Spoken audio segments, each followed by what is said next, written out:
want to thank Slow Food USA and the I think it's 11 Bay Area chapters of Slow Food for making tonight possible. And I think I want to give a special recognition as well to Glide Church. It's a privilege to be in a place that serves 1 million, nearly 1 million meals a year. That's fantastic. But it also speaks, of course, to the need and to the problems that we're going to discuss tonight. Yet your presence here tonight is a testament to something else entirely, namely that it's simply not enough for each of us to pursue the best food possible, while so many of your community's brothers and sisters are unable to participate in the local, good, organic, or slow food movements. Yes, it takes some courage to be here tonight to grapple with how we might achieve the goal of assuring a just and sustainable food system for all. Thank you for being here. And to start off, I want to ask the question, and I'll even answer it as well, what are the food gaps? Well, we certainly have to start with hunger and food insecurity. 49 million Americans, according to the U.S. Department of Agriculture, are considered food insecure or having very low food security. But we're not here tonight to feel guilty about our enjoyment of food that is good for us and good for the earth. Rather, we're here to search and work for ways of closing the food gap, and further, to fulfill the promise that of all the things that divide us as a people on this planet, maybe food will not be one of them. And joining us from the East Coast, Josh Vertal, president of Slow Food USA. Let's start with you, Josh. Is that all right? And then we'll just work this way. That just seems right. You know, since you've had less sleep and less opportunity than anybody else, we should ask you to go first. It'll just get better and better then. I think the sustainable food movement, the slow food movement, if you want to call it that, is at a really important turning point as regards access and food justice. And it's something that I personally am really committed to pushing on. And it's sometimes uncomfortable to talk about.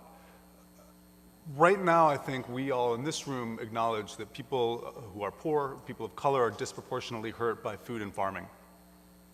We know this, but at the same time, those people have not been at the center in terms of numbers of participants, in terms of visibility in the social movement to change food and farming in this country.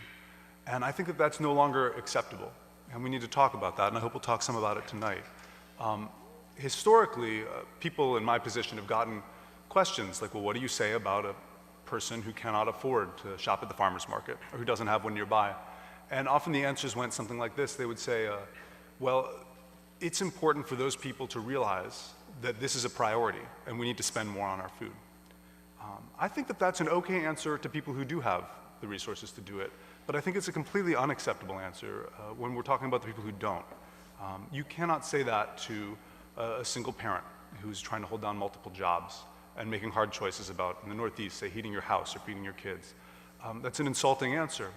And I think it implies a discourse around values that says people who are suffering from problems of obesity or hunger somehow don't have their values straight.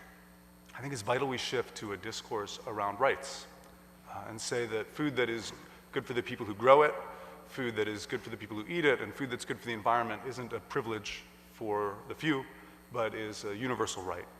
And that calls all of our work into a different place. And I'll just say one or two things about that. Historically, we've talked a lot about voting with our fork in the food movement, that the story behind the food you eat should be a story you could be proud of. And I think that's absolutely true. But when you have so many people, this 49 million number is 1 in 5 people in this country who are food insecure, and there are these big structural barriers to making that go away. I think we have to stop pretending that you can vote your way to heaven with the contents of your tote bag at the farmer's market. I think we need to acknowledge that we need to start voting with our vote. And we need to look, if we care about these issues, and I think everyone in this room does, at ways we can be engaged as community members and be engaged as citizens in pushing for big structural change and pushing for changes in our community. And that calls our whole work in this social movement into a really different place. I'll just start there. Later on, maybe I'll get a chance to talk some about some creative things that slow food chapters around the country are doing to take on some of these issues. But first, I just wanted to set the stage for that kind of shift in thinking within the food movement about what our work is. I guess you're looking for more incentive for purchase of healthy food, local food? Just really quickly add on to that, it's a proven program. It's worked really well. San Diego has a fantastic story about it. Some foundations have gotten involved and doubled the money. And every time it happens, you see in these communities where fruit and vegetable consumption are low, they really skyrocket in a pretty remarkable way. I've seen some presentations about it. It needs to be expanded. The challenge with it is sort of a deeply entrenched debate within the anti-hunger movement about is our movement about getting more calories to people, or is it about a sort of more holistic vision of supporting an economy, both a farm economy and a community economy that can lift people up out of poverty? The people who are on the side of more calories have typically had more power in the fight. And so programs like that have suffered for it. The reason they've had more power is because they're linked to the commodity groups that are pushing really hard for a farm bill that subsidizes corn and soy because they're the ones who produce all the calories. So they're ideologically aligned, and it becomes a power alliance that blocks a lot of sustainable ag push, and it blocks a lot of the more holistic thinking about addressing anti-hunger. Does this make sense?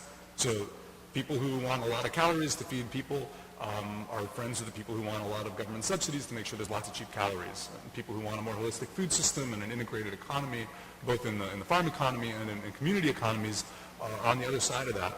So these commodity groups have been fantastic at cutting us off at the knees and really making a strong split, a divide in the anti-hunger group and in the sustainable ag community when it comes to farm bill lobbying. We need to stop that. We can't do that anymore. And instead, we need to start looking for gaps and fissures.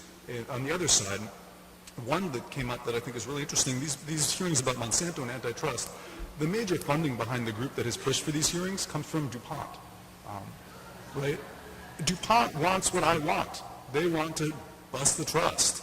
I just hung out with some people they've got Tom Daschle lobbying for them on this.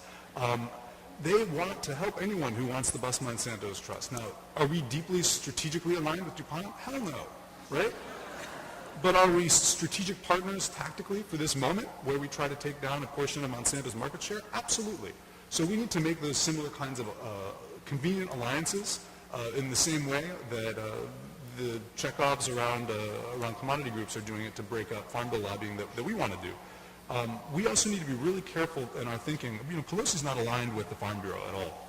Pelosi, leading the House, she wants to have Democrats go home and get elected after the Farm Bill so she can hold a majority. And she sold the Farm Bill out to get that to happen because Democrats who were on the Ag Committee said if we go home with a different kind of Farm Bill, we're not going to get reelected. So what we need to do is make sure that she knows that if we don't go home with a different kind of farm bill, we're not going to get reelected. People in the Congressional Black Caucus, for instance, were a really cheap date on this last farm bill. They got little stuff, and they went home and said, all right, we're not going to support a change in the farm bill. They got bought off. They haven't realized that they have a dog in this race in a really deep way. If 1 in 2 kids in African-American communities are going to grow up and get diabetes, then the Congressional Black Caucus has to think about the farm bill. We have to help people in urban places who are representing us recognize that, and we have to help people like Pelosi understand that she's going to go home and lose a majority if she doesn't make change happen.